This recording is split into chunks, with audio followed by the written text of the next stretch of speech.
What is something that if you feed it, it gets stronger, but if you give it a drink, it dies? Think about it. Welcome back.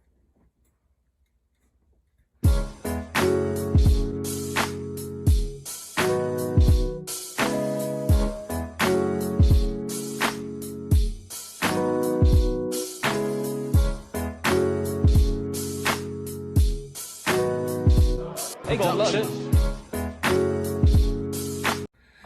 going on, guys? It's your man C.J.C. straight from the 305 Miami-Dade County. But if it's your first time joining my channel, you know what to do. Hit that bell and hit that subscribe button so you can get the best story times on YouTube. But what we doing though? Chill. Welcome back to my channel, guys. It's your man C.J.C. your host with the most smoke. Get your dumb ass smoke. C.J.C. bring you the best story times on YouTube. Y'all already know what it is. Today we got another goodie and you gonna love it. You gonna love it, like always. But we gonna continue where I left off, part 1 of my first month of therapy. This is part 2. If you didn't see part 1 of my first month of therapy, please go to my channel right now. Go to my Storytime playlist, or just go to my channel because it'll be in the early videos if you check it out. Yeah, just go to my channel or my Storytime playlist and watch hundreds of videos where it brings the joy, the goodness, the gracious, the tear, the laughter.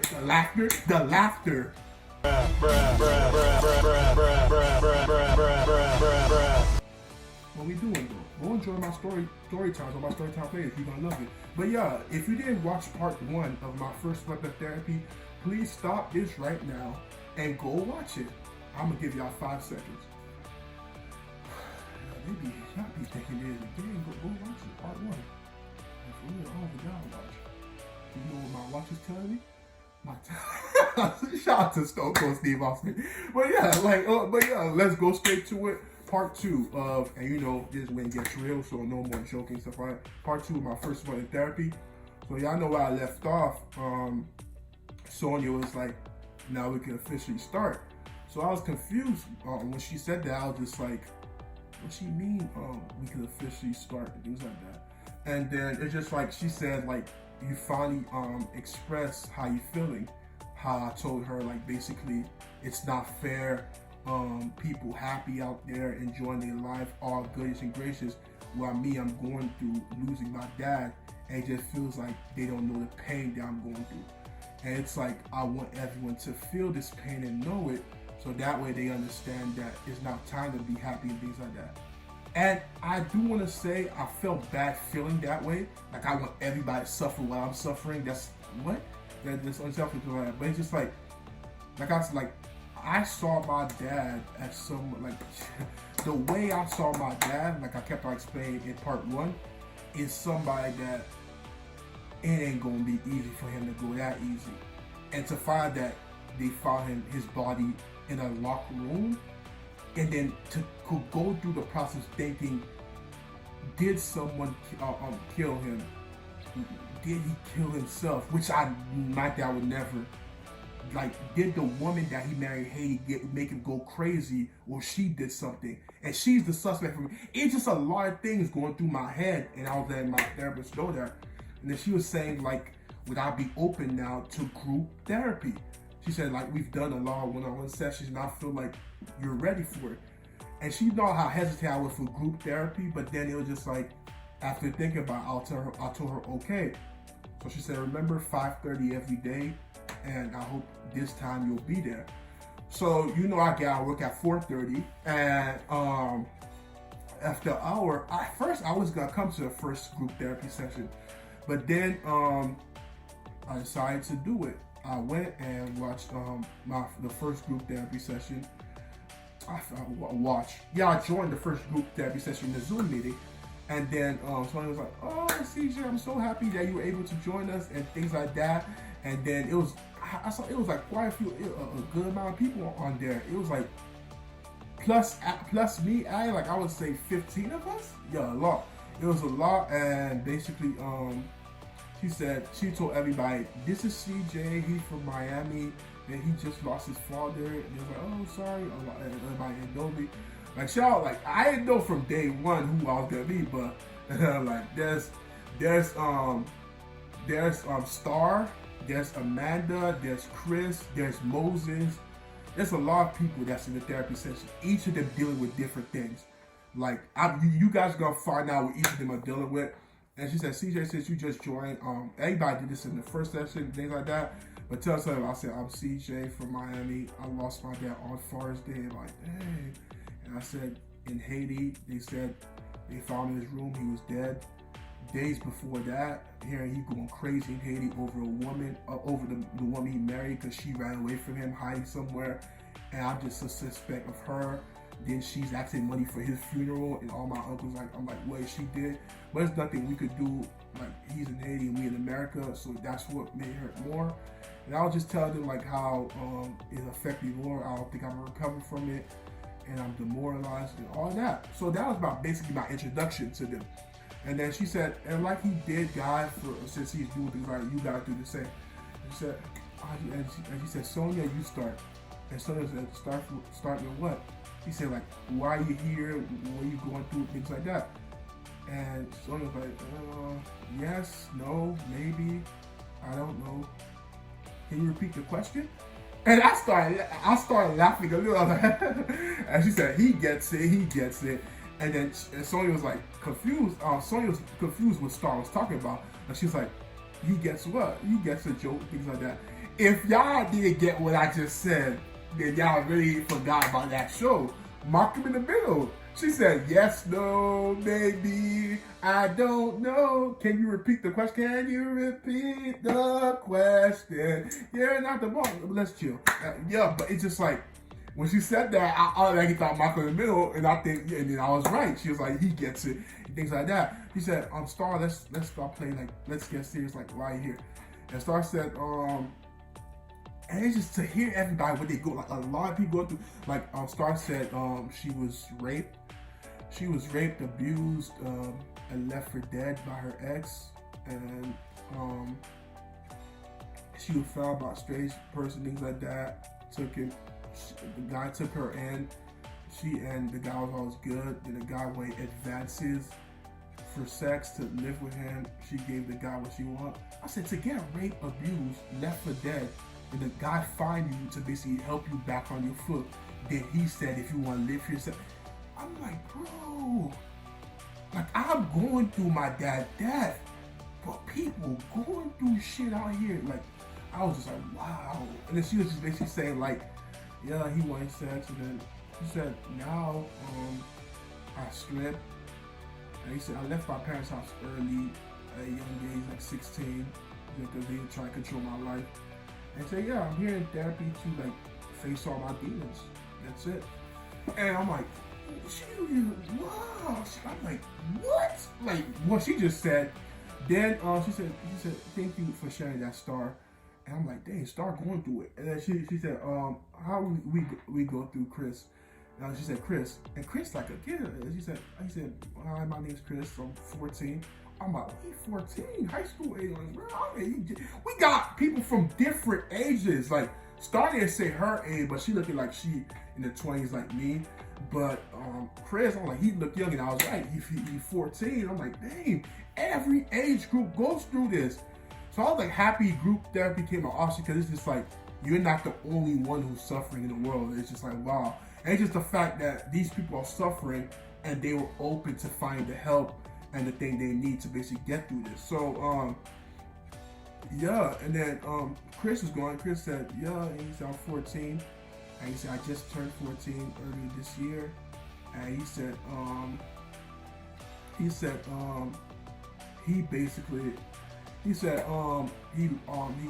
lost both parents in a car accident like a day after his birthday this year. I'm like, and he just started crying. I said, I lost my dad. I'm like, oh shit, I got a son. And he said his parents like, his parents in their early 30s, late 20s. And he just said he lost both parents. They don't have much family, and his sisters are like going through foster care now. And it's been a lot. He said he's here for therapy and things like that. And then he said there's some people him and his sister robbed to eat, and they looking for them. And he's like, many men wish death upon me. Blood in my eyes, know that I can't see. I'm trying to be who I'm destined to be. I don't try no more. Don't look to the sky no more. Have mercy on me. Have mercy on my. This kid is 14 years old, meaning he was born like 2006 and things like that. 2006, and for him to know 50 Cent, who came out 2003, like I'm like, dang, 50 impact is endless, bro. Like this kid was born 2006.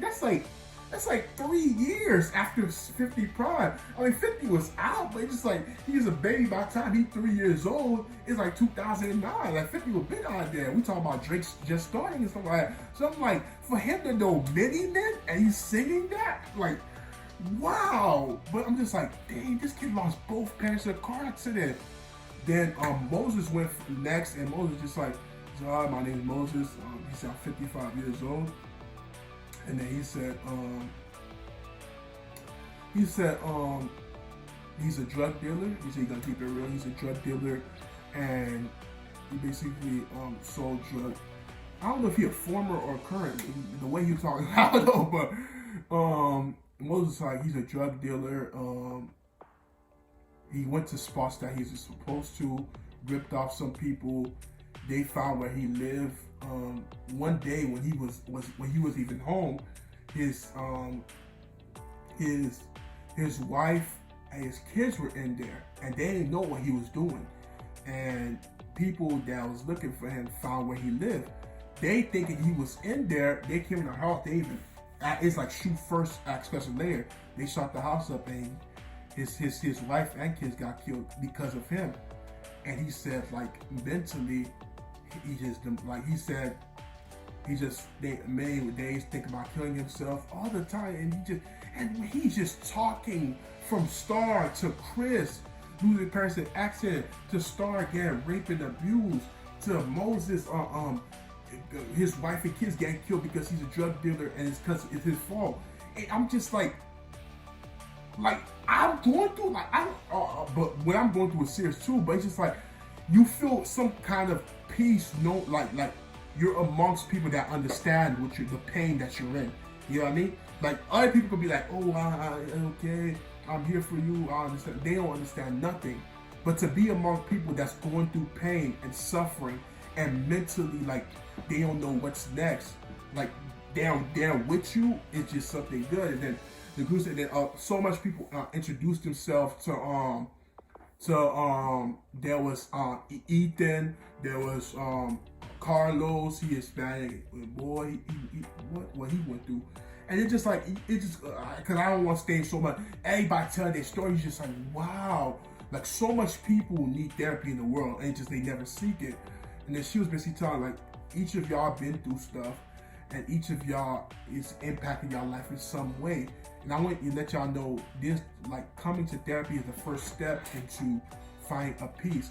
Not ever accepting it happening, basically moving on with your life, but coming to closure with it and find some type of peace to a point where you're not full of sorrow, suicidal, or any of that. And she's basically saying, like, I need you, she said, I sent y'all all a notepad, and yeah, she did. Cause she got one of the things when you first introduced herself, she got your address, things like that. And I was hesitant at first. I said, she gonna come visit, but no, she sent us a notepad. I got it by mail. I was like, what is this? I was about to throw it away. I said, I ain't ordering no notepad, but I sent you guys notepad in your houses, and I want y'all to write down how you're. I want you to write how you feel, and I want you to explain to me what do you think, it could be like them coming back to life or something like that. Explain to me, what do you think will get you some type of peace? I'm not gonna give any options or anything like that. I want you to pick what you think could happen, make you some type of peace. And it said, and this is 1 week. Every time you feel something, write in a notepad. Just write how you feel. And I was just like, okay, but you don't know what he's doing. And things like that. And that was the first group session. Second group session, it was the next day. Group session was every day, Monday through Friday, 5:30. She gave us 1 week. Next day, she was like, she basically told us, when you see someone antagonize you, or basically curse you out, or say this and say that, how do you feel? And then we all like, like angry, mad, things like that. And he said, and what do you feel like? Why do you feel like? He said, just like, I said, because they annoy you. He said, so do you feel like hurting them and basically doing them wrong will basically get you some type of peace? Like, it's gonna make you feel better? And to be honest, like, most of us said, yeah. Like, we're like, yeah, hurting them back. And she said, and what do you think comes from hurting them? And I'm just like, man, all that being like, you're gonna say, oh, she was right. She's just like, you hurt them, they hurt back. You hurt them, they hurt back. It's just an endless cycle. And she said, and that's why I want y'all to know, like, the emotions you guys feel of everything you're dealing with, it's just a cycle going on. Because every time there's even some type of happiness or some type of way to get you out of the solitude you're currently in, like the exit, the memories and everything that reminds you of a situation that you're dealing with comes back, and you return back to that cycle. And I was just like, yeah. I said, oh, so okay, in this cycle, things like that. He said, like, it's the same thing when you basically return back what someone does to you. You basically start a cycle that's never ending. Now, how you feel, it comes out that cycle. Sometimes you're in the cycle so long, it gets so bad.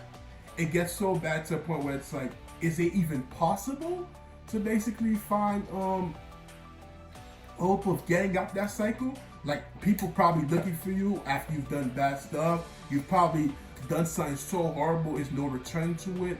Like, sometimes people are in that cycle too long. And I just want y'all to know, there's hope of coming out the cycle you currently in with your emotions. There's hope of coming out that solitude. You're not gonna be there forever, and I don't want you to feel like the only way to end it is basically either ending your life, either taking everyone out of your life and basically like ignoring them, like taking them out of your life forever, or basically wishing the worst on others because you're going through it. Like, she was taking shots at me, but whatever. But it's just like, I just want you to know, like, there's hope of coming out that cycle. But once you see the opening, I want you to grab that opening and not fastly run and basically go through that opening and don't look back. But take it one rope at a time and slowly find yourself out of that cycle. And once you see yourself out that cycle, there's hope of better days. But that's it for part 2. There's more coming. In part 3, look forward to it in my first month. There's so much more. And I'm gonna have to stay tuned. The video at 18 minutes. Y'all know I appreciate every single one of y'all. And what was the X? Okay, I said what is strengthened by things, but I said but it's diminished by water. But it's weakened by water. It gets stronger by things, but weakened by water. The answer is fire. Think about it. Like things get stronger, but water makes it. But simple water makes it weaker. Fire. But y'all already know. I appreciate y'all. Check out our Storytime. Like the video. Hit the bell. And it's your man C.J.C. and I'm out. Bridget, you heard me? Jersey. Yeah. Most these niggas ain't tryna see you win. And I can't trust nobody, not interested in being friends. It's free all of my niggas till my niggas free again. Winning blind through these Cartier